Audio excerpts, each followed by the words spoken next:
빌레몬서 1장 8절에서 21절의 말씀, 우리 한 절씩 교독하고 마지막 절은 함께 읽겠습니다. 제가 먼저 읽겠습니다. 이러므로 내가 그리스도 안에서 아주 담대하게 내게 마땅한 일로 명할 수도 있으나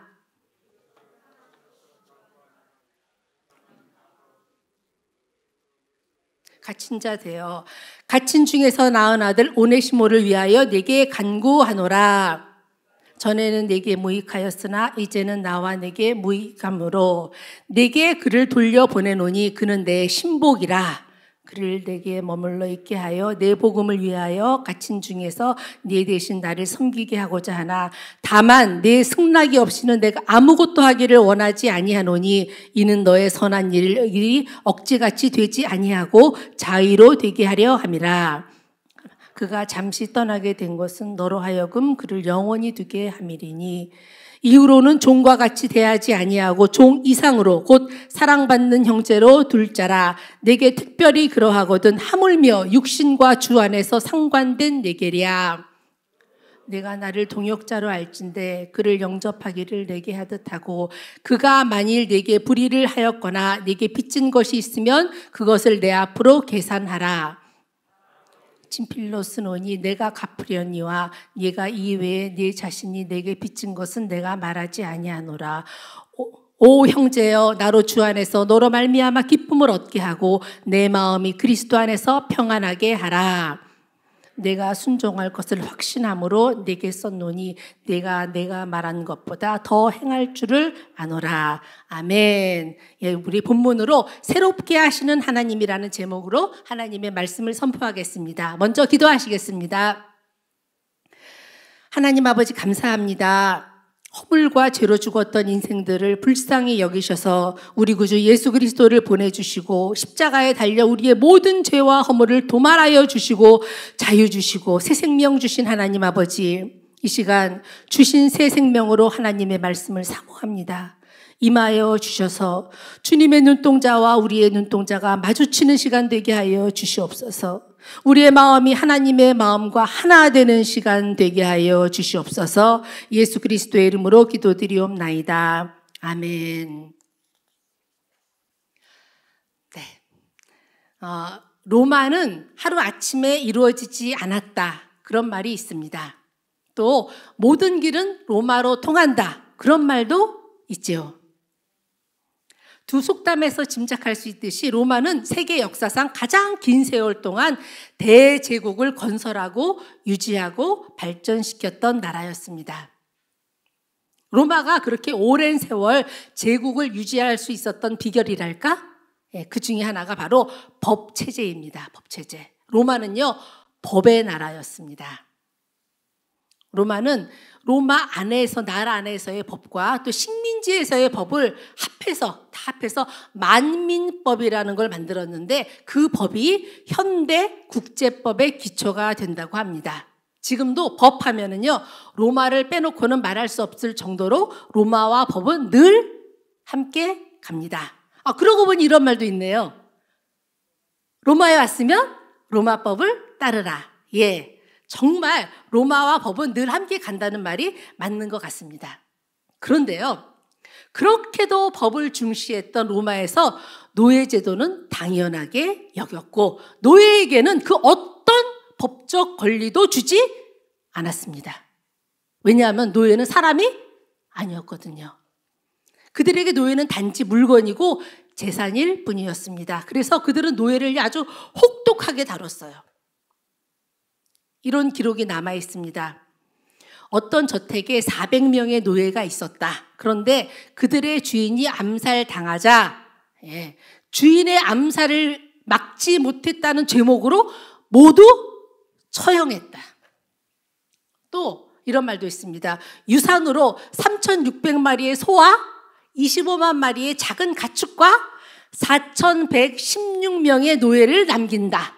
그러니까 노예하고 소하고 일반 가축들은 동급이었다는 거예요. 그러면은 이런 노예가 도망갔다 잡히면 어떻게 될까요? 죽고 사는 거는 주인의 손에 달려 있었습니다.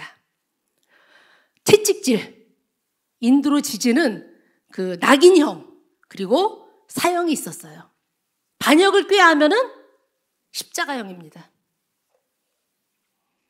스파르타쿠스의 난이라는 영화가 있는데요. 이거는 로마 시대를 배경으로 하고 있는데, 그러니까 스파르타쿠스라는 노예를 중심으로 노예들이 반란을 일으킨 거예요. 그러다가 마지막에 다 처형을 당합니다. 얼마나 비참하게 처형을 당하냐면요, 거기에는 우리나라로 치면은 경부 고속도로라고 할 수 있는 아피아 가도 양쪽으로 3,000개씩 모두 6,000개의 십자가에 노예를 다 매달아서 죽이는 장면이 나옵니다. 노예들이 그들의 운명에 맞서면 어떻게 되는지를 본보기로 보여주는 겁니다. 로마는 그렇게 노예 제도를요, 살벌하게 유지했습니다. 오늘 본문 빌레몬서에는요, 주요 인물이 3사람이 등장합니다. 그 중에 한 사람이 노예예요, 노예.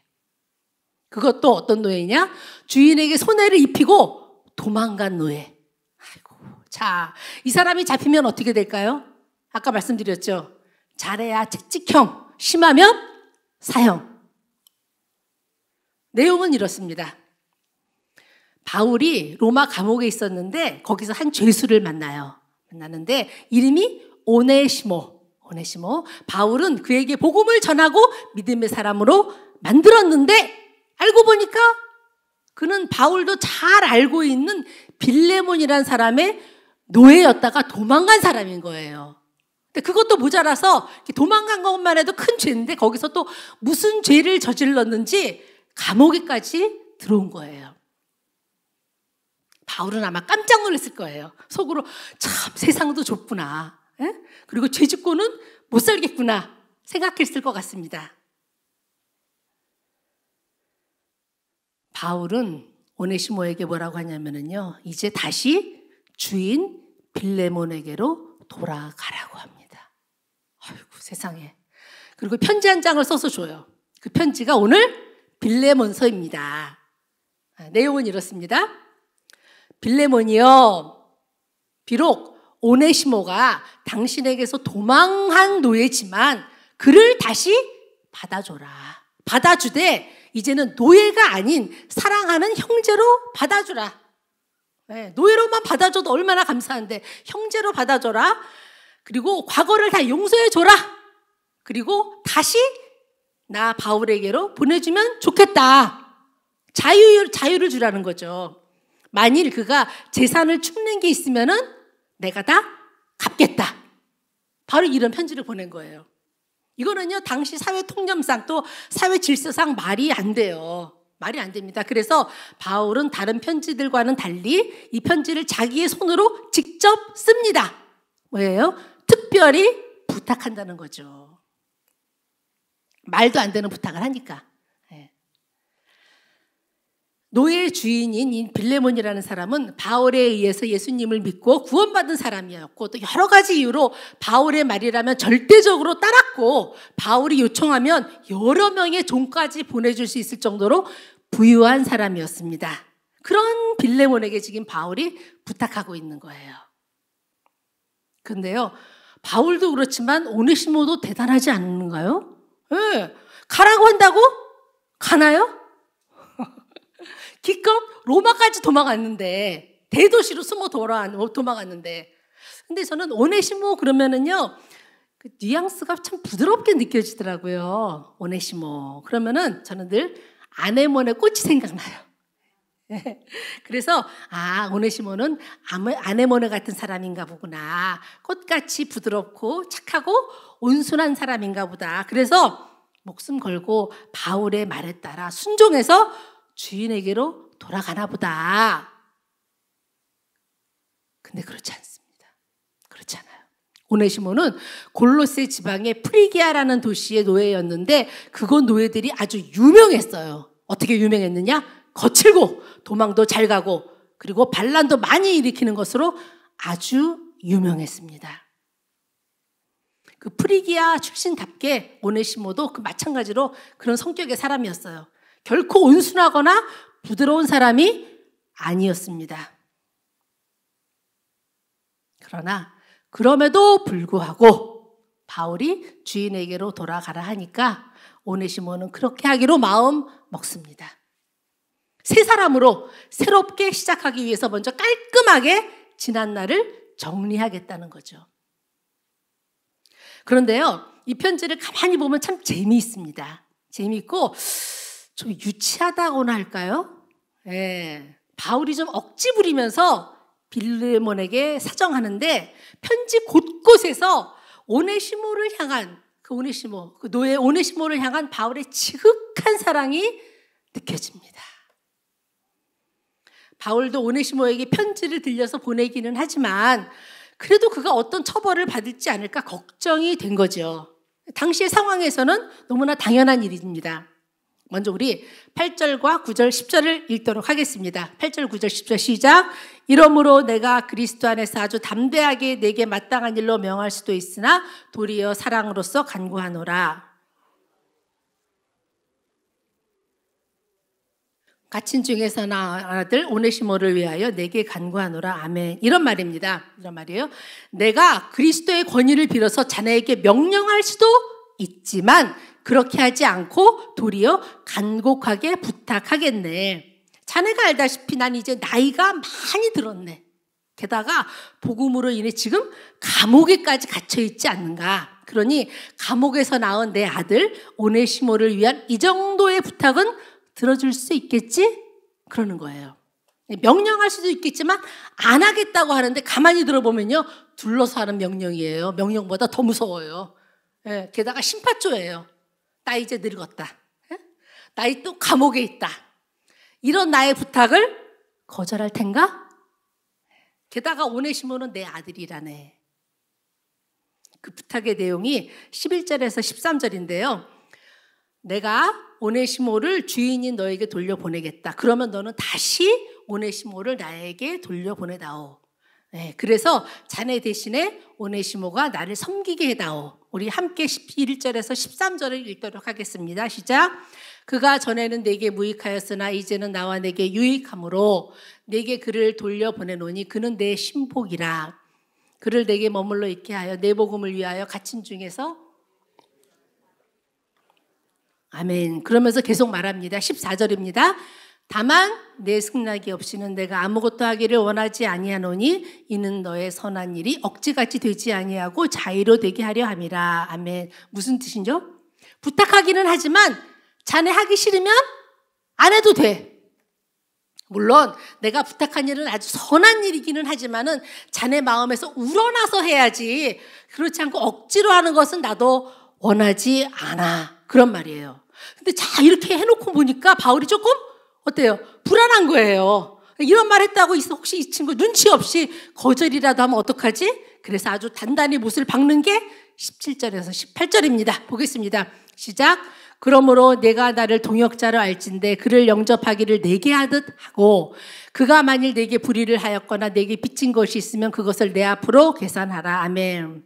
뜻은 이렇습니다. 너는 나의 동역자지?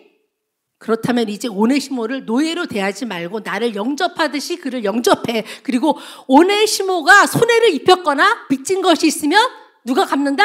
내가 다 갚을게. 그러는 거예요. 그런데 그 다음 19절을 보면 참 재밌습니다. 19절 보겠습니다. 시작.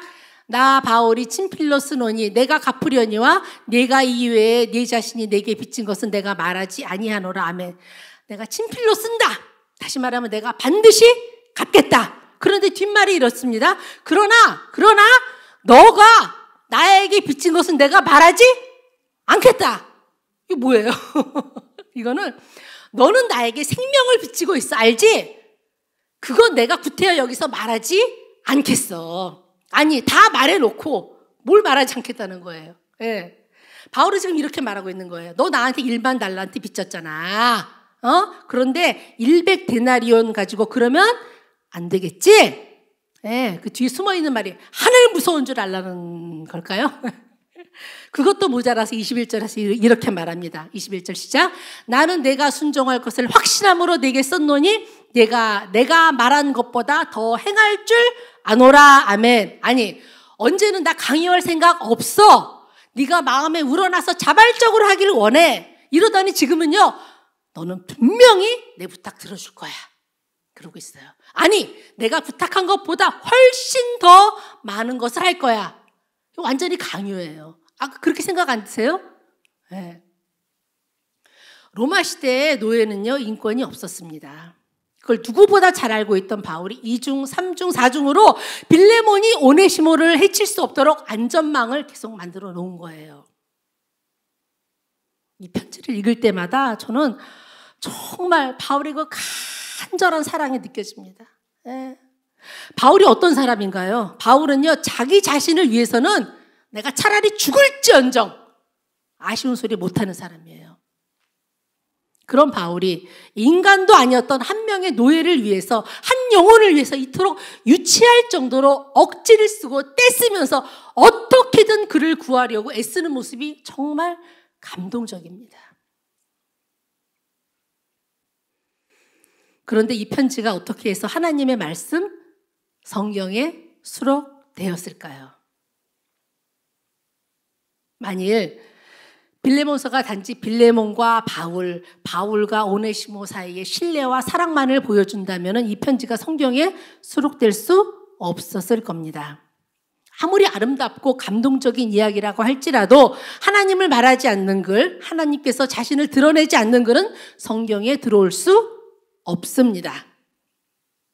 그러면 이 사적인 편지 한 장이 어떻게 성경에 포함될 수 있었는가?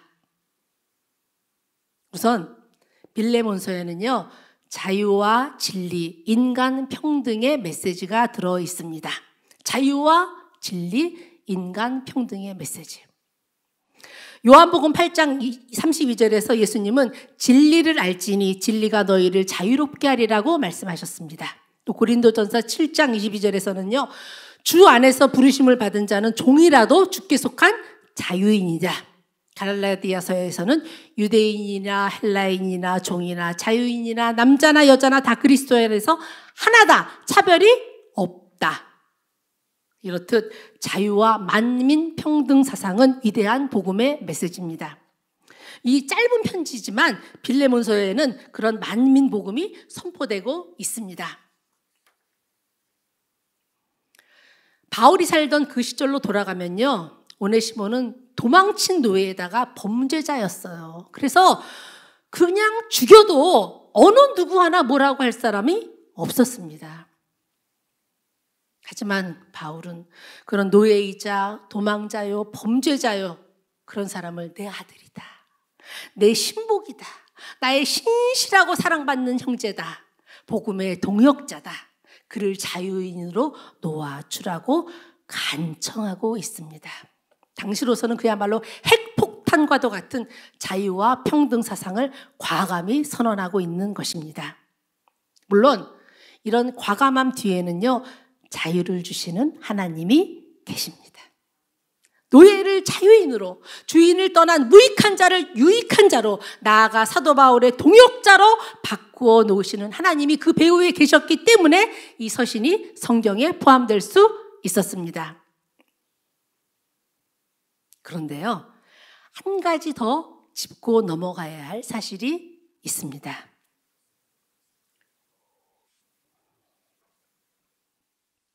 이 편지가 기록되고 약 50년이 지난 후에 안디옥 교회의 감독인 이그나시우스라는 이분이 에베소 교회에 편지를 보냈어요. 에베소 교회에 편지를 보냈는데 거기에 에베소 교회의 감독 이름이 나오는데 그 이름이 바로 오네시모예요. 학자들은 오늘 빌레몬서에 등장하는 노예 오네시모가 바로 에베소 교회의 위대한 감독 오네시모라고 추정하고 있습니다. 잘 따라와 주세요. 그러니까 1세기 말에 에베소 교회에서 바울의 편지를 모았어요. 그러니까 에베소 교회에서 여러 지역에 흩어져 있던 바울의 편지를 모았을 때 그때 에베소 교회의 감독이 누구라? 바로 오네시모였다. 이해가 되신 거죠? 네. 학자들은 바울이 빌레몬에게 보낸 편지를 후에 에베소 교회의 감독이 된 노예 오네시모가 잘 보존하고 있다가 이 편지, 즉 빌레몬서를 성경에 넣는데 힘썼을 것이라고 추정합니다. 물론 그 뒤에는 하나님의 손이 있었죠. 그런데 도대체 오네시모는 왜 이 편지를 성경에 넣는데 힘썼을까요? 자기 이름이 나와서요? 아니겠죠. 도망친 노예, 게다가 또 다른 죄를 지어서 감옥에 들어간 노예. 이 인생의 밑바닥이죠. 지금은 모두에게 존경받는 교회의 감독이지만 과거에 그렇고 그런 사람이었다. 이걸 숨기면 숨겼지 굳이 세상에 드러내고 싶었겠습니까? 사람은 누구나 부끄러운 과거는 숨기고 싶어 합니다. 그래서 신분을 세탁한다는 말이 있는 거잖아요. 그런데 오네시모는 오히려 지금 자신의 과거를 만천하에 드러내면서 이렇게 외치고 있는 거예요. 보라! 나를 보라! 나를 보라! 그토록 무익하고 흉악했던 노예, 나 오네시모를 보라! 내 목숨을 위해서라면 얼마든지 남을 죽일 수도 있었던 노예 오네시모를 예수 그리스도께서 이렇게 유익한 사람으로 만들어 주셨다. 오네시모는 숨기고 싶고 감추고 싶고 없애버렸으면 좋을 자기의 과거가 담긴 편지를 성경에 넣어서 그토록 처참했던 한 노예의 인생을 역전시키시고 새롭게 하신 하나님을 증거한 겁니다. 빌레몬서가 성경에 있다는 사실 바로 그 자체가 하나님은 버러지 같고 쓰레기 같은 인생까지도 놀랍게 변화시켜 주시는 분이라는 증거입니다. 그렇습니다. 하나님은 우리에게 자유를 주시고 더 나아가 인생을 바꾸어 주시는 분입니다. 예수 그리스도를 주님으로 영접하고 주님으로 모시고 왕으로 모시는 인생을 오네시모처럼 새롭게 하시는 하나님이십니다. 우리의 죄와 허물을 주님이 십자가에서 다 없애주셨어요. 죄값을 다 치러 주셨어요. 우리를 새 사람으로 만들어 주셨어요. 죄인에서 성도로 거룩한 자로 새롭게 하여 주셨습니다. 그래서 이 사순절 고난주간은요, 영광의 승리를 향해 힘있게 나아가는 주간입니다. 예수님의 고난과 죽음으로 죄로 죽었던 우리가 새 생명을 얻고 새로운 존재로 거듭나게 되었습니다. 하나님은 나를 위해서 자기 아들을 십자가에 내어 주셨어요. 그 십자가 아래서 우리는 하나님을 나의 아버지라고 부르게 되었습니다. 그 아버지는 어떤 분이신가? 오네시모와 같이 아무런 소망이 없는 가장 밑바닥 인생까지도 위대한 감독이 되게 하신 분입니다. 나아가서 많은 사람을 그리스도께로 인도하는 생명을 살리게 하는 사람으로 거듭나게 하신 분입니다. 그 하나님이 바로 우리의 하나님이고 바로 누구의 하나님? 나의 하나님이십니다. 그렇기 때문에 그러므로 삶의 그 어떠한 불리한 여건, 불행한 현실 속에서도 우리는 낙심하면 안 돼요. 우리에게는 그러한 여건과 현실을 역전시키시고 우리의 인생을 새롭게 하시는 하나님이 계시기 때문입니다. 네. 낙심할 수밖에 없습니까? 절망할 수밖에 없습니까? 나 자신에게, 내 영혼에게 명령하셔야 돼요. 우리 함께 명령하겠습니다. 시편 42편 5절입니다. 시작. 내 영혼아, 내가 어찌하여 낙심하며 어찌하여 내 속에서 불안해하는가? 너는 하나님께 소망을 두라. 그가 나타나 도우심으로 말미암아 내가 여전히 찬송하리로다. 아멘. 주를 믿고 의지하는 모든 인생을 새롭게 하시는 하나님, 우리의 죄와 저주와 수치를 십자가에 다 못 박으시고 주님의 흰옷으로 우리를 덮어주시사 나를 나보다 더 높은 반석 위에 세우시는 하나님, 죽음에서 생명으로 우리의 인생을 역전시키시는 하나님, 이전 것은 지나갔으니 보라 새 것이 되었도다. 나를 새 것 되게 하신 하나님, 그 전능하신 하나님께 소망을 두고 이 고난주간에 더욱 주님을 찬송하며 더욱 주님을 노래하는 우리 목양교회 모든 성도님들 다 되시기를 주님의 이름으로 찬양합니다.